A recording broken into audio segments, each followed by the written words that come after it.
At what point in time did females become a minority group? Regardless of whether society is a hunter-gatherer, agrarian, industrialized, or post-industrial society, women have less power and social status than men. The idea that men have more power and are the dominant class in society is called patriarchy. In early human history, life was short and difficult. In order for a tribe to survive, women had to bear more children and had to nurse the baby. This meant that women needed to stay close to the tribe's camp or village and could not hunt or forage very far from the central camp. Nor could they explore or go to war. So men controlled the instruments used for hunting and war, which made them more powerful. They also made contact with other groups, which might allow them to trade goods if the interaction was peaceful.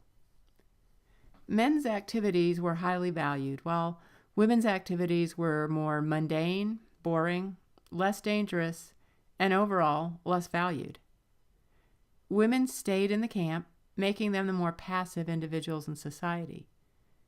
Due to the division of activities and the value given to them, men became the more dominant members of the social order. Globally, violence against women is an issue. From the historical practices of foot binding of Chinese women to the more common current-day instances of rape, wife beating, female infanticide, and the kidnapping of women to become brides, violence against women continues to occur. Honor killings of women that have brought disgrace to their families occurs, or the death of women who will not commit to a marriage to a man that her father has picked out for her. Often the police do not prosecute these kinds of incidents, believing that it should be best to leave the family to privately deal with these disgraces. In villages where water needs to be carried from a well or water hole to the village, the chore, which is often time-consuming and backbreaking, is always done by women. As the infographic illustrates, the average weight of a water vessel is 44 pounds, and that's the weight of a suitcase you can take on an airplane. And the average distance women in Asia and Africa walk is 3.7 miles. Young girls are offered in some countries as child brides to adult males, and some fathers sell their children into marriage to settle debts. Young girls in some countries undergo female circumcision, which mutilates their genitals and leaves them with scars and also painful intercourse. This practice is mostly engaged in Muslim Africa, some parts of Malaysia and Indonesia, in Egypt, and in Somalia. Most often it's done to girls between the ages of 4 and 8, but sometimes as late as age 14. The surgery is usually done by a local exciser without anesthetic or properly sterilized equipment or facilities. The actual practice of exactly what part of the genitals are removed depends upon the local practices. In the U.S., women historically had second-class status.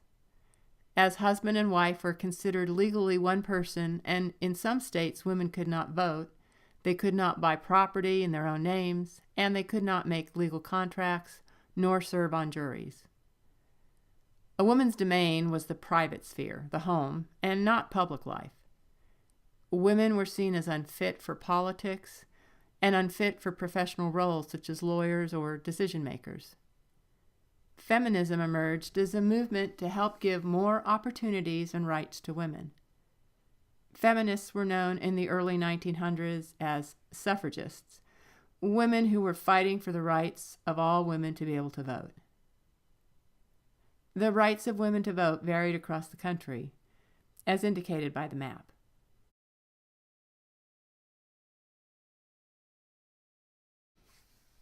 Disparate treatment of women has also been an issue in healthcare.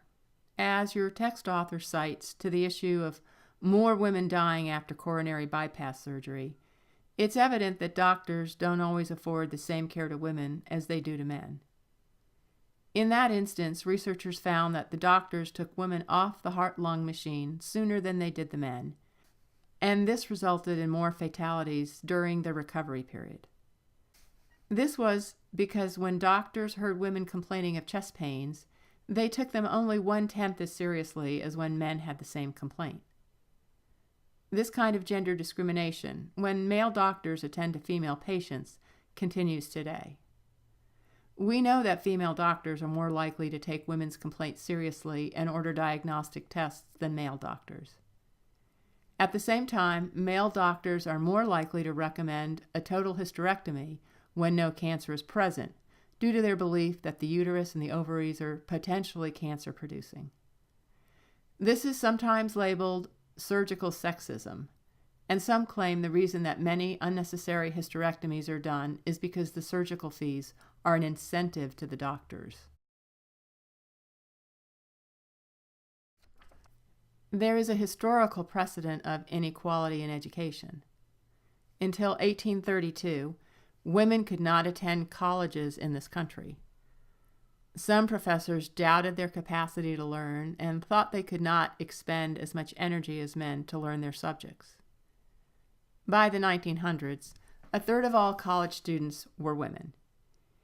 Even though women were allowed to attend college, they often had to enroll at specific campuses that were separate from the men's college.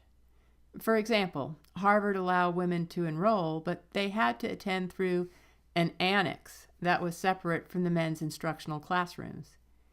Even in the 1950s, it was rare to see a female in a Harvard classroom. The percentage of women that attend college varies by racial and ethnic groups, which we'll examine more closely in a few slides.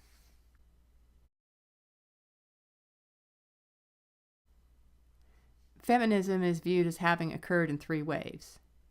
The first wave started in the 1900s and earned women the right to vote in the early 20th century. The second wave started in the 1960s and focused on equal pay type issues and has spread from the US to Europe. And the third wave focuses its efforts to resist labeling and to allow for more fluid types of gender expression and identity.